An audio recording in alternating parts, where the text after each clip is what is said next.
사랑하는 우리 로고스 가족 여러분, 한 주간 평안하셨나요? 저는 여러분의 기도와 사랑으로 수술이 잘 끝나고 오늘 함께 예배드릴 수 있게 되어 참 감사합니다. 우리 루미가 저에게 메로나를 주겠다고 2번이나 약속을 했는데요. 그 생각을 하면 웃음이 나고 참 좋았습니다. 교회 공동체의 사랑이 가장 어린 아가로부터 저에게로 이렇게 흘러 들어오는 것을 느낍니다. 지난 주일에 귀한 목사님 모시고 예배드릴 수 있어서 감사했습니다. 설교 본문이 읽어보기만 해도 감동이 되는 말씀이었어요. 제가 개척하기 전에 아무것도 없는 상황에서 괴로워할 때 하나님께서 저에게 꿈으로 들려주신 말씀이거든요. 은도 내 것이요 금도 내 것이라 만군의 여호와의 말이니라. 이 성전의 나중 영광이 이전 영광보다 크리라. 만군의 여호와의 말이니라.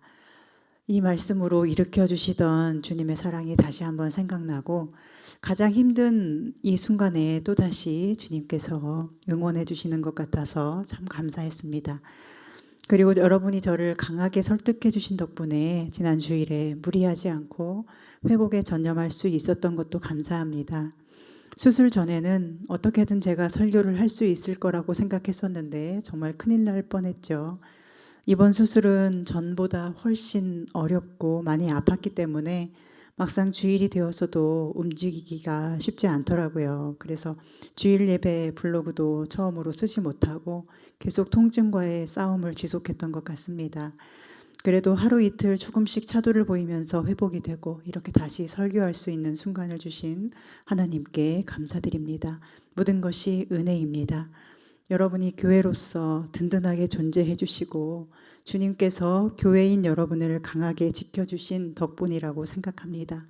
이러한 은혜를 주신 하나님을 더욱 신뢰하며 함께 걷는 저와 여러분 되기를 소망하고 축복합니다.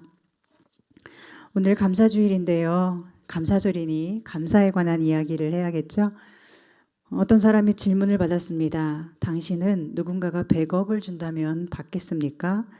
그러자 대답했습니다. 네, 아마도 주면 받겠죠. 그런데 거기에 조건이 있다고 합니다.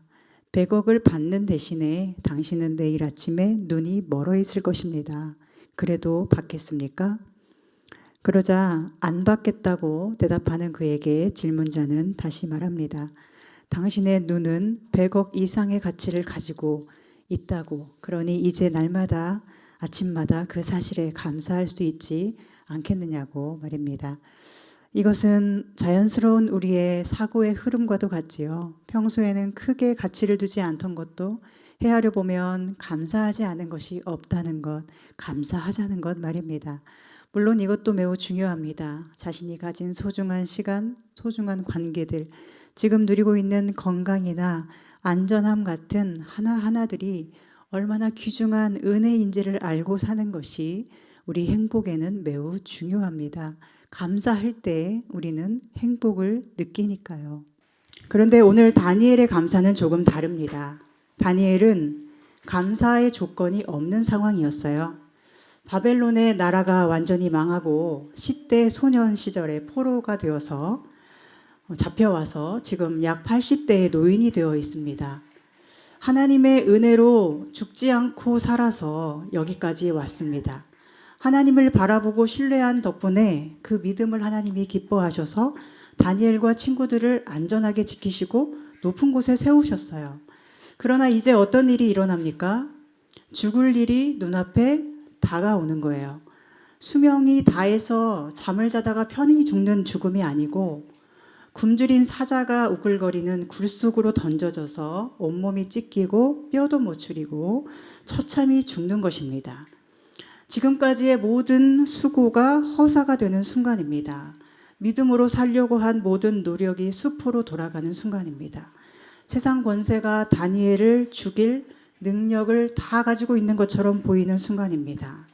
세상 권세자에게 밉보인 것만으로 다니엘은 살아갈 가치가 없는 사람처럼 느껴지는 순간입니다. 그가 죽어야만 한다고 왕의 법이 세워져 버렸습니다.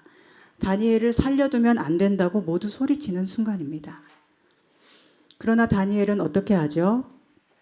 오늘 말씀에 보면 다니엘이 이 모든 것을 알고도 자기 집에 가서 윗방에 올라가 예루살렘, 즉 하나님이 계신 성전이라 여겨지는 그곳을 향하여 있는 그 예루살렘을 향해 있는 창문을 열고 전에 하던 대로 하루 3번씩 무릎 꿇고 기도하며 그의 하나님께 감사했다라고 성경은 전합니다. 여러분이시라면 이런 상황에서 이런 식으로 행동할 수 있으실까요? 그것도 감사를 하나님께 드릴 수 있을까요? 다니엘의 이 감사는 도대체 어떻게 가능했을까요? 만약 다니엘의 감사가 어떤 조건들을 헤아려 본 후에 감사하는 것이라면 아마도 감사가 불가능했을 것입니다. 그러나 다니엘의 감사를 가만히 생각해 보면 그 감사는 생명의 하나님께 대한 감사였어요. 하나님께서 내 생명을 붙들고 계신다는 믿음 안에서 감사했던 것입니다.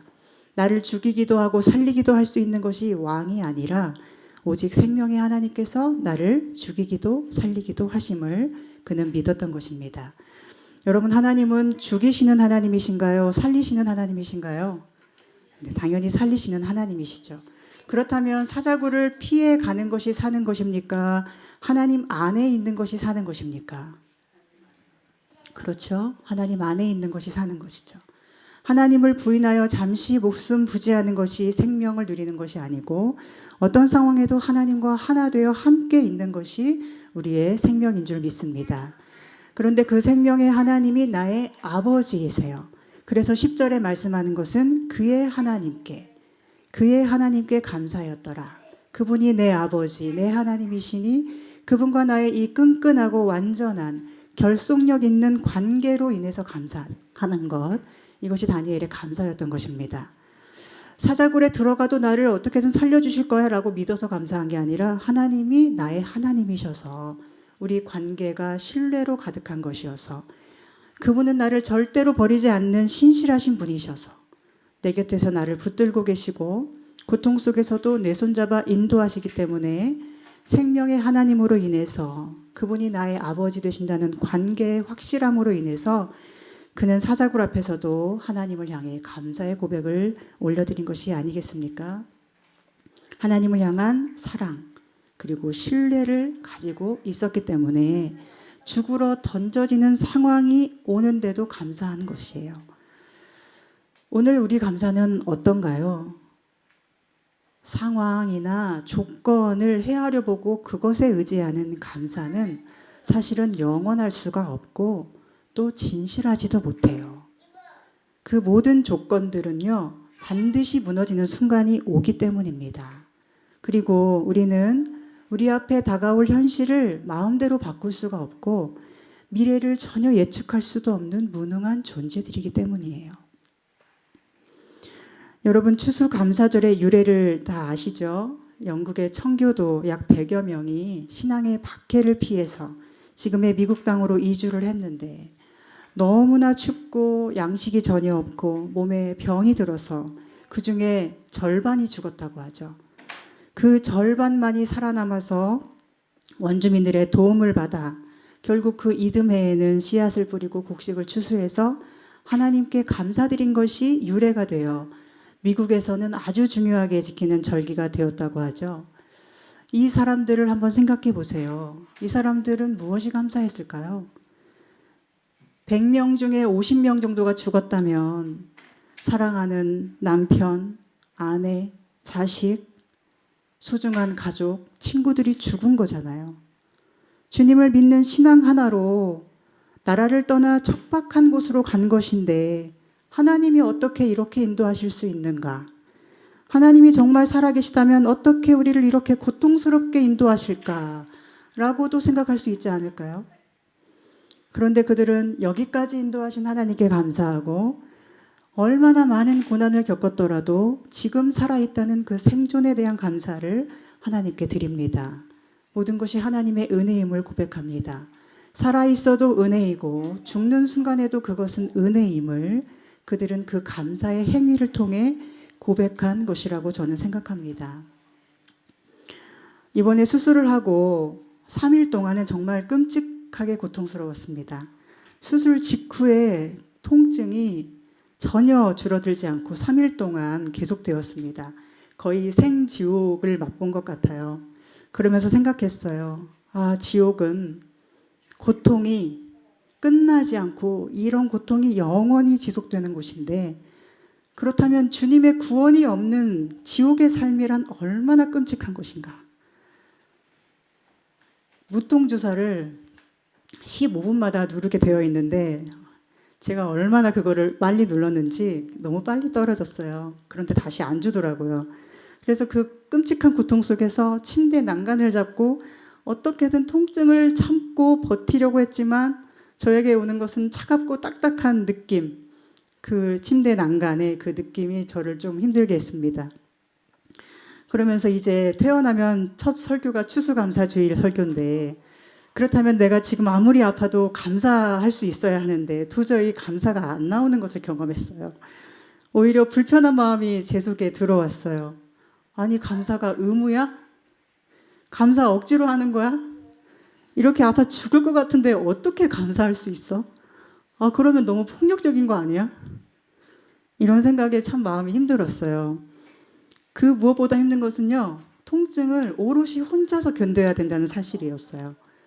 하나님이 곁에 계셔도 또는 사람들이 곁에 있어도 그 순간에는 아무도 이 통증을 가져가지 못하고 나 혼자서 감당을 해야 하는데, 아, 인생이 이와 같은 것 아닌가. 앞으로도 고통을 계속 홀로 감당해야 한다면 내가 계속 살 수 있을까?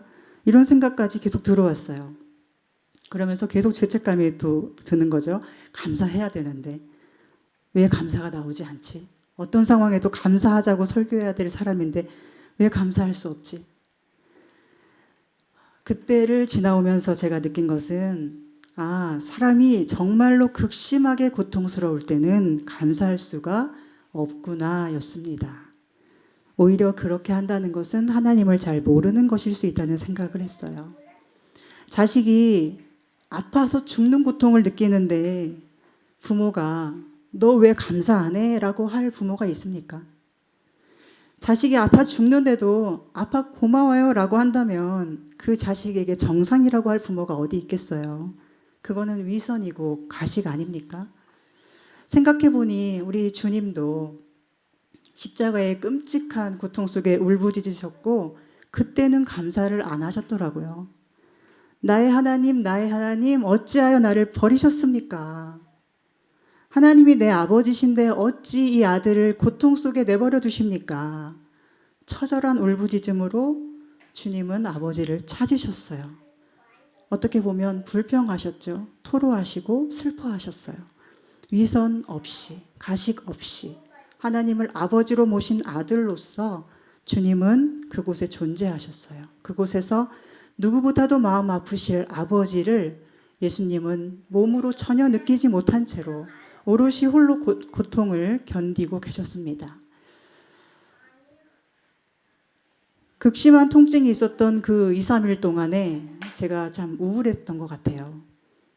우리의 몸과 마음이 연결되어 있다고 하잖아요. 몸이 너무 약해져 있으니까 마음이 많이 약해졌었던 것 같아요. 앞으로 뭘 할 수 있을까? 이렇게 아픈 내가 살아서 뭐 하나? 이런 극심한 통증을 견딜 의미가 있나? 나 아니어도 세상이 잘 돌아가는데 이런 마귀의 비웃는 소리들이 자꾸 들려오는 거예요. 그리고 하나님이 너무 멀리 느껴지는 거예요. 하나님이 내 고통을 아신다면 왜 줄여주지 않으시는 거야? 왜 내가 4개월 만에 수술을 2번이나 받아야 돼? 내가 이렇게 아프고 괴로운데 하나님은 뭘 해주실 수 있는가? 이것은 우리가 신앙인으로 살면서 가장 많이 품는 생각이죠. 여러분도 그러시죠? 믿지 않는 사람은 안 그래요. 오히려 믿는 사람은 왜 하나님은 이렇게 하시는가? 모든 것을 하나님 탓으로 돌리는 경향이 있습니다. 퇴원하기 전날 밤까지도 몸이 너무 아프고 열이 계속 올라서 과연 퇴원이 가능할까 걱정을 했는데 그날 밤 9시가 넘으니까 조금 몸이 회복이 되는 거예요. 그리고 다음날 이제 퇴원하는 아침에 식사를 하고 거의 기듯이 걸었는데 그때 저도 모르게 제 안에서 찬양이 흘러나왔습니다. 완전하신 나의 주, 의의 길로 날 인도하소서. 행하신 모든 일 주님의 영광 다 경배합니다. 예배합니다. 찬양합니다. 주님만 날 다스리소서. 예배합니다. 찬양합니다. 주님 홀로 높임 받으소서. 그 찬양을 입으로 흥얼거리면서 눈물이 흐르더라고요. 설명할 수 없는 주님의 마음이 저에게 느껴졌습니다. 내가 고통으로 힘들고 도저히 감사가 안 나오고 그저 견디는 것밖에 할 수 있는 게 없는 그 순간에도 하나님은 이 모든 것을 주관하시고 내 곁에 함께 하셨다는 것이 온몸과 마음으로 느껴지는 순간이었어요. 통증이 조금 가라앉으니까 그제서야 숨을 쉬게 된 거예요. 그제서야 제대로 된 생각들을 할 수 있게 됐어요. 여전히 많이 아팠고 힘들었지만 그때부터는 감사한 것들이 하나하나 생각나고 결국에는 모든 것을 감사할 수 있었어요. 하나님은 우리가 아플 때, 고통스러울 때, 그때 왜 감사하지 않느냐 지적하는 분이 아닙니다. 아파서 홀로 그 순간을 견딜 때 하나님은 누구보다 더 아파하시고 우리와 함께 하시는 분이세요. 예수님이 십자가 위에 고통당하실 때 아버지 하나님은 예수님보다 훨씬 더 아프지 않으셨겠습니까? 하나님은 그 자녀의 고통을 가장 아파하시는 부모이시고 하나님을 신뢰하며 따르는 자를 언제까지나 사랑으로 지키시는 생명의 하나님이십니다. 가까스로 퇴원을 하고 이제 주일에 은혜라는 찬양을 들었는데 또 느닷없이 눈물이 났습니다. 그리고 우리 집사님들의 예배드리는 녹음 파일을 주셔서 제가 들었는데 여러분들의 숨소리를 듣고 또 우리 루미의 찬양하는 소리, 과자 먹는 소리, 엄마에게 질문하는 소리, 엄마 아멘이 뭐야? 아멘이 뭐야? 이런 질문하는 소리를 들으면서도 눈물이 나더라고요. 그리고 한 번은 통증을 참으면서 걷고 있는 저에게 문득 주님이 이렇게 말씀하시는 것 같았어요. 너 지금 그 수술 부위 때문에 찢어지는 것처럼 아프지? 그런데 나는 네가 나를 신뢰 못해서 방황하고 괴로워할 때 마음이 찢어진다. 하나님의 너무도 아픈 마음을 저에게 들려주셨습니다.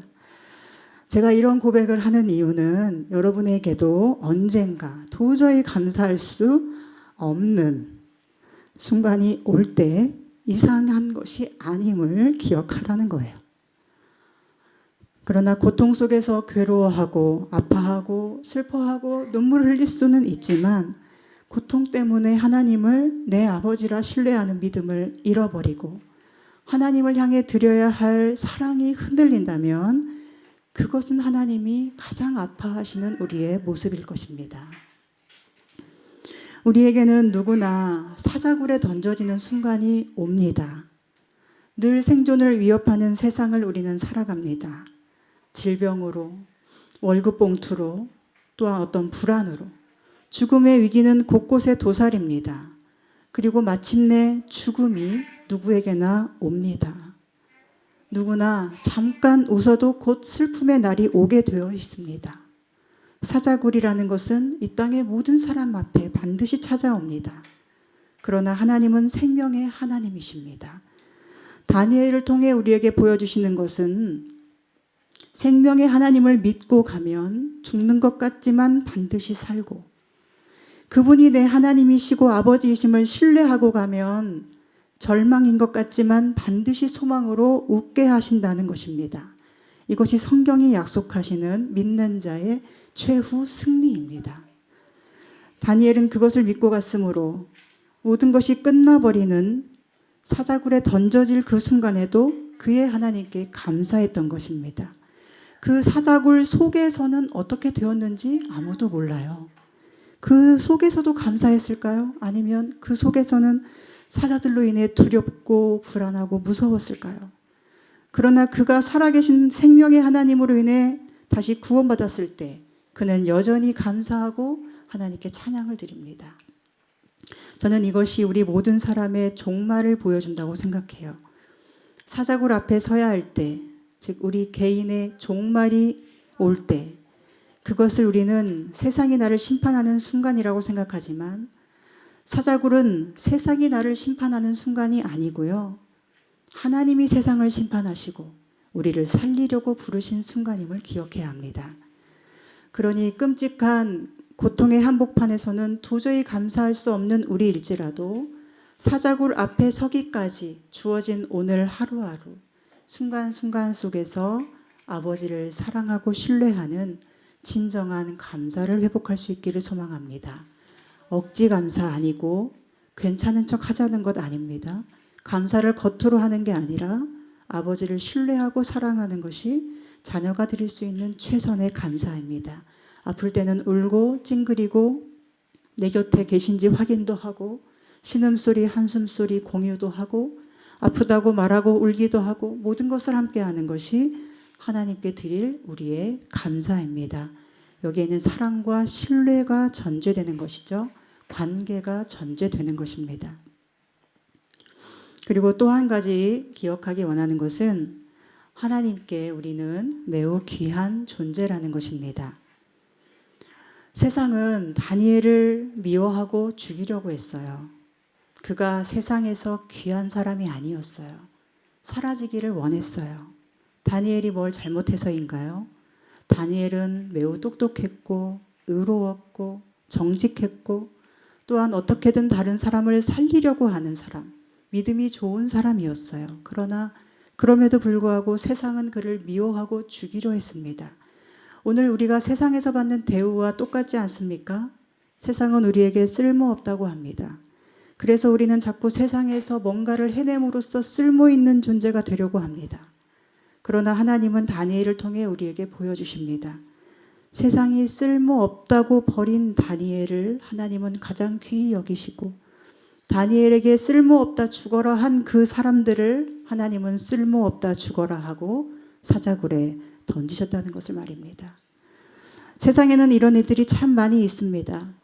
마오쩌둥이 들판의 참새를 보면서 저 참새는 쓸데없다고 해로운 동물이라고 저 참새들이 벼와 쌀을 먹기 때문에 인민들이 먹을 양식이 부족하다고 한마디를 하자 이제 그 참새들은 다 죽어나가기 시작했습니다.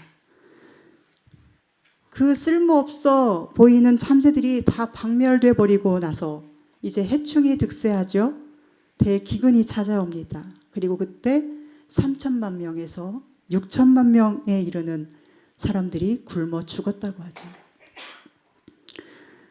쓸모없다고 한 참새들이 사실은 이로운 쓸모 있는 동물이었고 그 참새에게 쓸모없다고 해코지한 마오쩌둥과 그 일행이야말로 세상에 진짜 쓸모없는 인생들이었던 것 아닙니까? 중세시대의 검은 고양이는 악마로 취급되었다고 하죠. 한 교황이 고양이를 악마와 연결시켰다고 합니다. 그래서 악마들을 다 처단해야 한다는 믿음으로 검은 고양이들이 죽어가고 자취를 감추니 이제 쥐들이 득세하고 어떻게 되죠? 중세 최악의 질병으로 꼽히는 페스트가 너무도 많은 사람을 죽여나가죠. 그때 유럽 인구의 절반이 죽었다고 합니다. 쓸모없고 흉악한 악마라 치부되던 고양이는 사실은 세상에 필요한 존재였고 오히려 그들을 죽여야 한다고 했던 중세의 악한 신앙인들이 사실은 세상에 쓸모없던 인생들이었던 거죠. 병원에서 괴로운 마음으로 하늘을 보았을 때 달이 떠 있고 달무리가 예쁘게 보인 날이 있습니다. 그 달을 보며 생각했습니다. 저 달은 해처럼 밝게 빛나지도 않고 따뜻하게 우리를 비춰주지도 않는데 무슨 의미가 있을까? 그러나 금세 깨달은 것은 달이 저렇게 떠 있기 때문에 그 자리에 있어주기 때문에 이 우주 질서가 순조롭게 유지되고 있다는 것이었어요. 만약에 달이 그 자리에 있지 않다면 모든 조화가 깨어지고 밀물과 썰물의 문제, 지진 등으로 이 지구의 기후는 심각한 위기가 온다는 것을 생각나게 하셨습니다. 사랑하는 여러분, 해처럼 빛나지 않는 인생일지라도 하나님은 우리를 귀히 여기십니다. 그리고 사실은 해처럼 빛나는 분은 하나님밖에 없어요. 우리 모든 인생은 달처럼 그분의 빛을 받으면 충분한 인생 아닙니까? 하나님이 아니시면 아무리 길을 쓰고 살아도 그것뿐인 인생입니다. 곧 끝나고 안개처럼 사라져버릴 인생이에요. 대단한 실력과 능력이 있고 엄청난 부와 명예를 누려도 그때뿐인 인생입니다. 곧 다 사라질 것이고 아무도 여러분을 기억하지 못할 것입니다. 그러나 하나님께 기억되고 붙들려 산다면 참새와 같이 작아도 고양이처럼 미움받아도 달무리처럼 은은하게 존재할지라도 괜찮은 것 아닐까요? 하나님이 나를 사랑하시고 그런 하나님을 내가 신뢰한다면 그것만으로 살아갈 존재의 의미가 충분한 우리들 아니겠습니까? 저는 요즘 하나님의 이야기라는 이 문구를 종종 생각하게 됩니다. 저의 삶이 그저 저의 이야기가 아니라 하나님의 이야기처럼 이제 더 가까이 느껴지는 거예요. 하나님께서 무엇을 계획하시고 어느 길로 인도하시는지 저는 잘 모릅니다. 그러나 저의 삶과 우리 교회의 걸음이 이제 하나님의 완벽한 이야기 속에 아름다운 퍼즐이 되어 있음을 깨닫습니다. 우리 모두는 우리 삶에 대해서 아무것도 알지 못합니다. 그러나 우리는 이 로고스 교회를 통하여 하나님의 이야기 속에 들어와 있는 하나님의 귀한 존재임이 분명합니다. 우리는 하나님을 신뢰하고 사랑하는 그분의 자녀들입니다. 그러니 사자굴에 던져지는 그 종말의 순간까지 감사할 수 있는 오늘 이 순간에 이 땅에서 우리의 방향은 항상 하나님을 향해 있고 생명의 하나님이 내 아버지 되신다는 그 진리를 붙드는 믿음으로 항상 든든하고 평안하기를 바랍니다. 반드시 살리시고 웃게 하실 소망의 하나님으로 인하여 늘 사랑과 신뢰에 감사를 올려드리는 우리 모두가 되기를 간절히 소망하고 축복합니다. 기도하겠습니다. 하나님 감사합니다. 오늘 추수감사주일에 우리를 여기까지 인도하시고 사랑해 주신 하나님 앞에 신뢰와 사랑의 감사를 드릴 수 있어서 감사합니다. 함께 모인 주의 자녀들을 늘 생명의 길로 인도해 주시고 이 땅에 주어진 모든 순간을 주님과 함께 거룩히 살아가게 도와주시옵소서.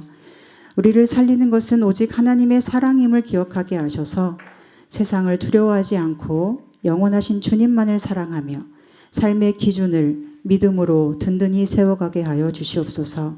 주님 앞에 귀한 존재로 사는 모든 순간에 감사하게 하시고 사자굴 앞에서도 우리를 부르시고 반드시 영광 받으실 주님을 항상 찬양하게 하여 주시옵소서. 예수님의 이름으로 기도합니다.